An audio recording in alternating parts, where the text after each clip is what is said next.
दोस्तों, आज हम एक बिल्कुल नए विषय पर बात करेंगे। इस नए विषय का नाम है नथिंगनेस, यानी कुछ नहीं।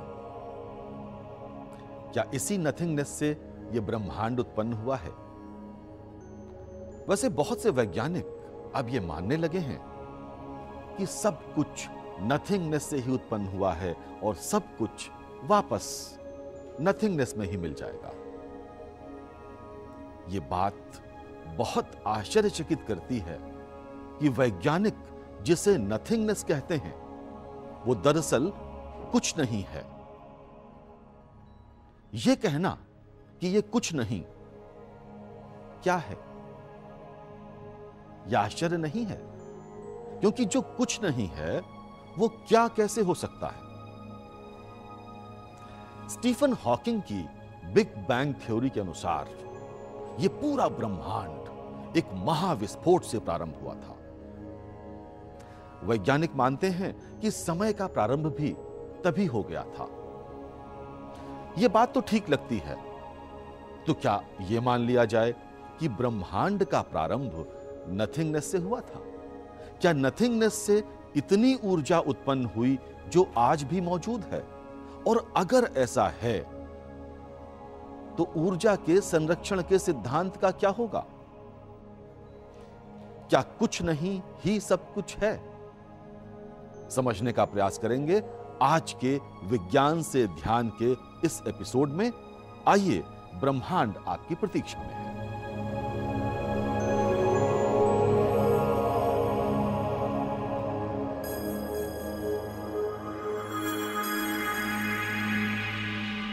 मैं ब्रह्मांड हूं।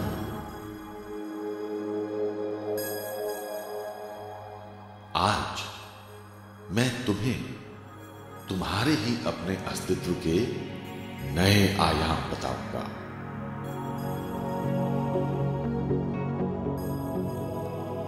ध्यान की एक और अवस्था, यानी चक्र ध्यानम।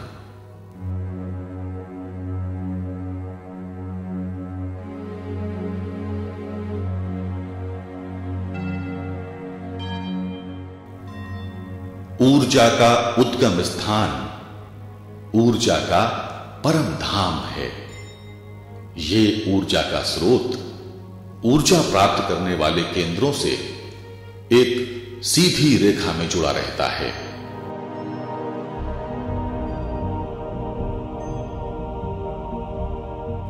ये प्रकाशीय मार्ग अपने रास्ते में आने वाले ऊर्जा केंद्रों को ऊर्जा प्रदान करते हैं।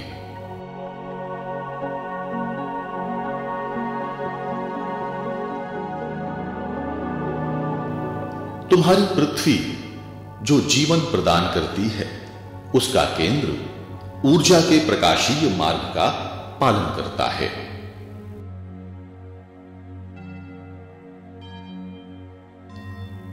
तुम मनुष्यों के सूक्ष्म शरीर में ये ऊर्जा चक्र एक सीधी रेखा में होने चाहिए, ताकि मूलाधार पृथ्वी के केंद्र से सीधा संपर्क में हो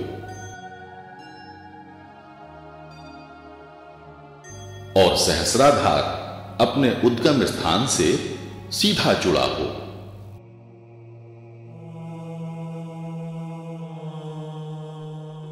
इसीलिए ध्यान बैठकर किया जाता है और रीढ़ की हड्डी को एकदम सीधा रखना चाहिए।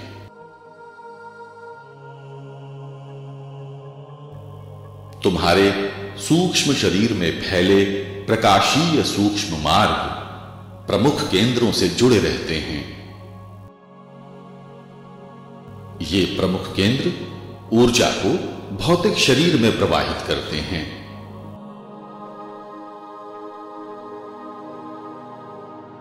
ऊर्जा के ये 7 केंद्र चक्र कहलाते हैं।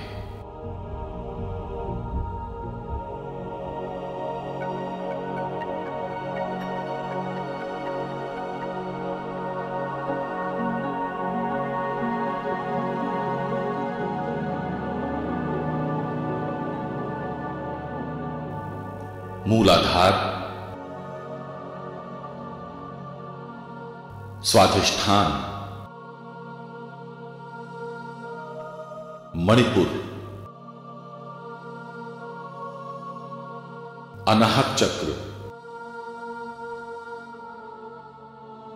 विशुद्ध आख्या,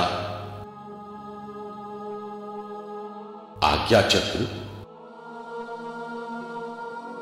और अंत में सहस्रार चक्र। ये सभी चक्र ब्रह्मांडीय ऊर्जा के संवाहक हैं। ऊर्जा इन्हीं चक्रों के द्वारा क्रमशः मूलाधार से सहस्रार तक पहुंचती है।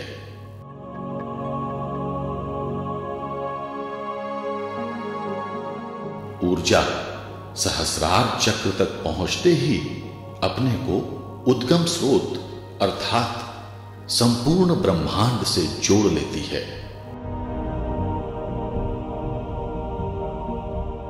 ब्रह्मांडीय ऊर्जा यानी मेरी ऊर्जा का प्रवाह एक प्रकाशीय मार्ग का अनुसरण करता है।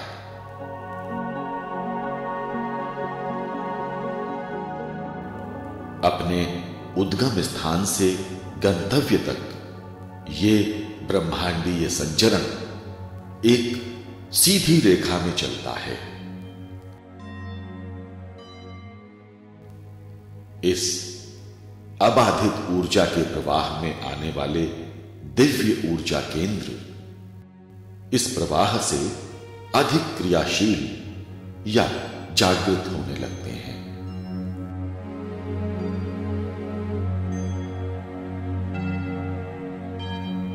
इसीलिए तुम्हारे 7 चक्र भी एक सीधी रेखा में होने चाहिए। एक सीधी रेखा में होने से सभी चक्र एक साथ अपने उद्गम स्थान से जुड़ जाते हैं। इसीलिए ध्यान कभी भी लेट कर नहीं किया जाता। ध्यान करने के लिए पद्मासन या सुखासन आवश्यक है। अभी तक तुमने साधारण ध्यान के बारे में जाना। आज मैं तुम्हें ध्यान के और अधिक गूढ़ रहस्यों के बारे में बताऊंगा। चक्र ध्यान एक असाधारण ध्यान क्रिया है। भारतवंशी इसे 5000 वर्षों से पहले से जानते हैं।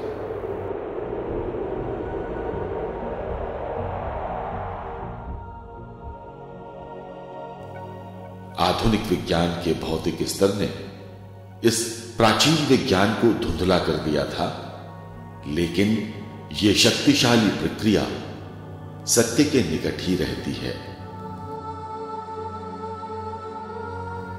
इसीलिए इस शक्तिशाली चक्र ध्यान क्रिया को मैं विस्तार से समझाऊंगा। आओ करते हैं चक्र ध्यान।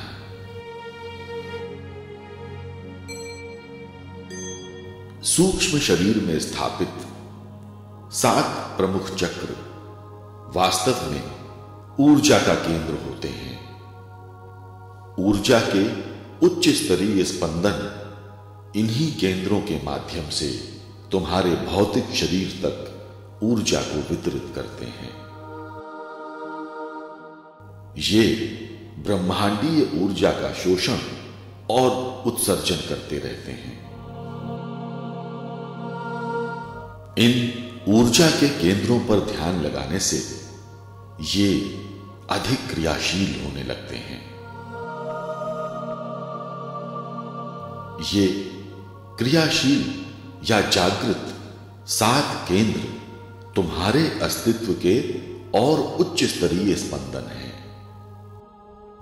ये तुम्हें तुम्हारे अलौकिक अस्तित्व का दर्शन करवाते हैं। सुख आसन में बैठो। रीढ़ एकदम सीधी, ताकि सभी 7 चक्र एक सीधी रेखा का अनुसरण करें। हाथ घुटनों पर, अंगूठा तर्जनी के मूल पर, दोनों हथेलियां आकाश की ओर ऊपर। ये तुम्हारे चारों ओर शक्ति का घेरा बनाती हैं।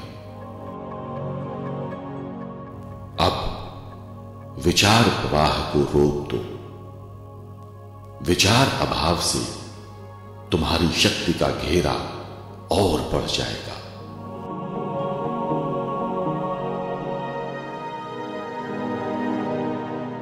एक गहरी सांस लो, थोड़ा रोको। अब धीरे धीरे श्वास बाहर।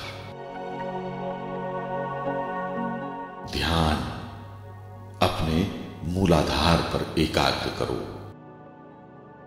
ये तुम्हारे अस्तित्व का मूल आधार है, मूलाधार चक्र। विचार करो, घड़ी की दिशा में घूमता हुआ चक्र, प्रकाशीय प्राण अणुओं से बना ये चक्र। विचार करो, सुनहरे रंग का प्रकाशीय द्रव्य ऊपर की ओर प्रवाहित हो रहा है। तुम्हारी सुषुप्त ब्रह्मांडीय ऊर्जा धीरे धीरे जागृत हो रही है। ये सब तुम्हारे मनोमय कोश में चल रहा है। विचार चक्र पर टिकाए रखो।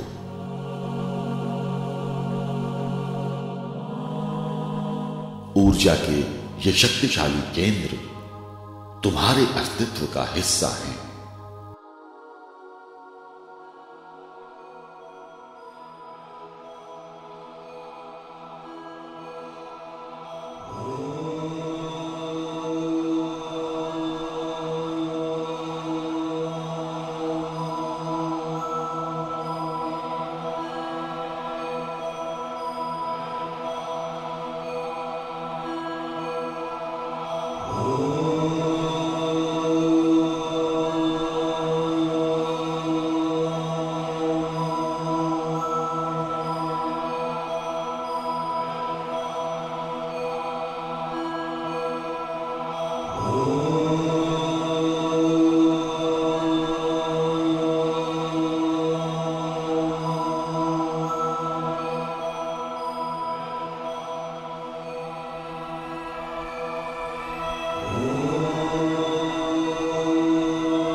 पानवायु स्वाहा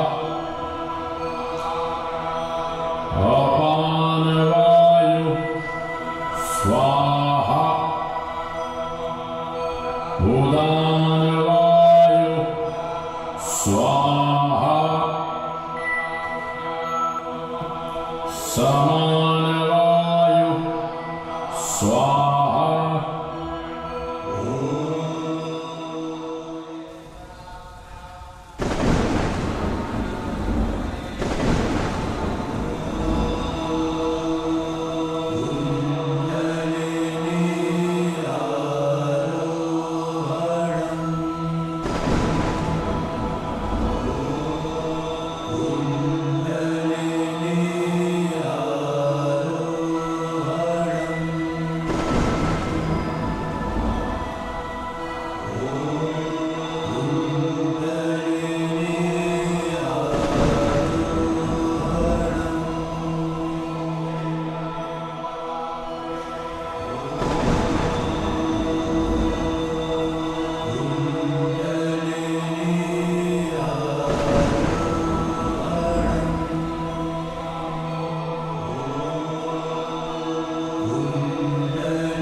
इस प्रकार जीव आत्मा अपने उद्गम स्रोत से एकत्व स्थापित कर लेती है।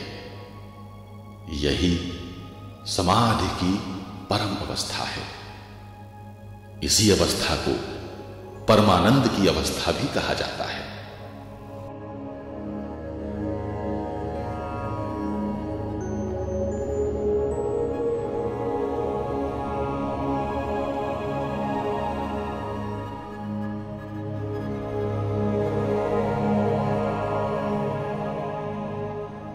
मित्रों, इस एपिसोड के आरंभ में हमने बात की थी एक वैज्ञानिक सिद्धांत की, जिसे नथिंगनेस कहते हैं, जिसका मतलब है कुछ नहीं, कहीं भी नहीं, कभी भी नहीं। नथिंगनेस में ना कोई घटना है, ना कोई गवाह।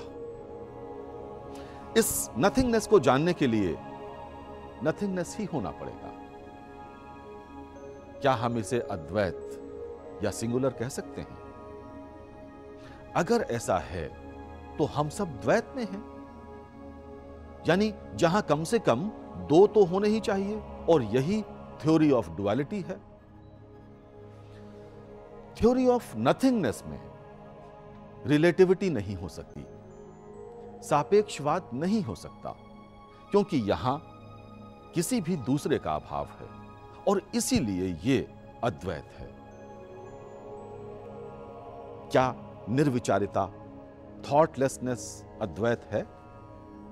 ध्यान की वो अवस्था जहां स्वयं का भी अभाव हो जाए, निर्विचारिता है। यही नथिंगनेस भी है। अगर यही नथिंगनेस है तो अनुभव करेगा कौन? अद्वैतवाद का सिद्धांत एकदम स्पष्ट कहता है। यह कहता है कि जब तक अनुभव करने वाला है तब तक निर्विचारिता नहीं हो सकती। इसके लिए अगर मैं अंग्रेजी में कहूं कि nothingness can hold everything but something can not hold everything. इसे फिर से सुनिए। Nothingness can hold everything but something can not hold everything. इसका विश्लेषण करते रहिए। मिलेंगे अगले सप्ताह।